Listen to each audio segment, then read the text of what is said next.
Olá, eu sou Felipe Gabriel e, sendo orientado pela doutora Maria Elis Cunha de Oliveira, desenvolvemos um trabalho intitulado Análise do risco de fraturas ósseas em mulheres idosas por meio da ferramenta Frax.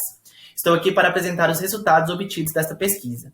Da nossa amostra de 141 idosos, 131 apresentam baixo risco, 9 médio risco e somente um alto risco. De modo geral, as idosas de baixo risco apresentam idade entre 60 a 69 anos, IMC fora do padrão de normalidade, osso do fêmur normal e para o restante das variáveis que são necessárias para a ferramenta Frax, foram quase em sua totalidade descritas como não. Já em relação às idosas de médio risco, apresentam de modo geral idade entre 80 e 89 anos, IMC normal, fêmur com osteopenia, e para o restante das variáveis analisadas pela ferramenta Frax, apresentavam em quase sua totalidade como não, assim como ocorreu nas de baixo risco.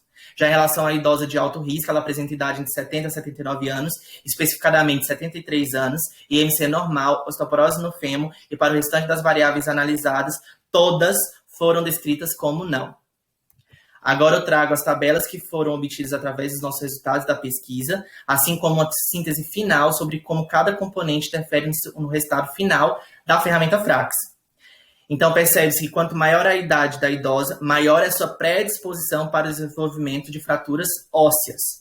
E quando o IMC está fora do padrão de normalidade esperado para esse grupo populacional, ele representa uma maior predisposição também para o desenvolvimento de fraturas ósseas. Quanto maior o número de fraturas prévias, maior é o risco de acontecer um novo incidente. Em relação à fratura do quadril dos pais, a gente percebe que ela tem um baixo impacto no resultado final da ferramenta. O hábito do fumo também apresenta baixo impacto, e o uso de glicorticoide, que aqui entra tantos componentes da glicorticoide, que são os medicamentos e aquela substância que tem na sua composição glicorticoide, elas apresentam de modo geral baixo impacto no resultado final.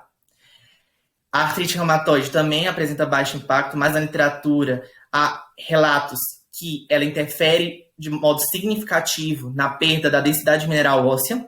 Em relação à doença da tireoide, ela apresenta médio impacto, quando a gente analisa o baixo risco, médio e alto, de maneira isolada, e também quando a gente analisa essa variável em relação às outras variáveis da ferramenta que apresentaram baixo impacto. O álcool, ele apresenta baixo impacto também sobre o resultado. A qualidade do osso do fêmur, a densitometria óssea, a DMO, ela apresenta um forte preditismo para a chance de risco para fraturas. Então, essa variável a gente tem que ficar atento, porque ela é essencial, fundamental e de extrema importância quando a gente fala da doença da osteoporose e também para o resultado final da ferramenta. Na pesquisa, a gente também buscou outras variáveis que não são excluídas na ferramenta Frax para entender melhor essas idosas. Então, a gente, conforme o risco apresentado pela ferramenta Frax, a gente dividiu elas em relação às variáveis atividade física e vitamina D. Em relação à atividade física, a gente vê que ela tem impactos positivos na vida da idosa, aí seja ela para atividades de prevenção ou reabilitação, e a vitamina D ela resulta na diminuição da chance de fraturas ósseas, porque ela ajuda na estrutura óssea. Também traçamos um perfil socioeconômico dessas idosas em relação também ao risco de fraturas ósseas apresentadas pela ferramenta. Então, vê-se que tem uma prevalência de maior risco para fraturas em pacientes de pele branca. Quanto maior a instrução da idosa, mais conhecimentos ela detém sobre os fatores de risco para as fraturas. Em relação à renda, a gente vê que elas se configuram como de média ou alta classe econômica, assim podendo ser um reflexo do local da aplicação do nosso estudo, que se tratou de uma clínica de ginecologia particular. A maioria se encontram acompanhadas, isso é muito importante, porque mostra que tem alguém ali que possa estar ajudando nesse processo de cuidar.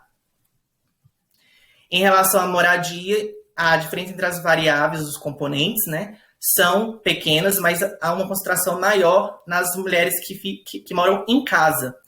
Mas não quer dizer que não deva se tratar assuntos sobre prevenção de quedas e os fatores de risco para fraturas com ambas as situações.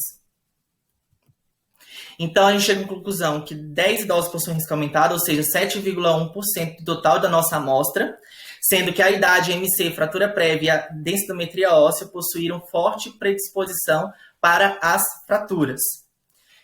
Obrigado pela atenção e espero que esses resultados apresentados tenham contribuído de maneira significativa para o conhecimento de todos.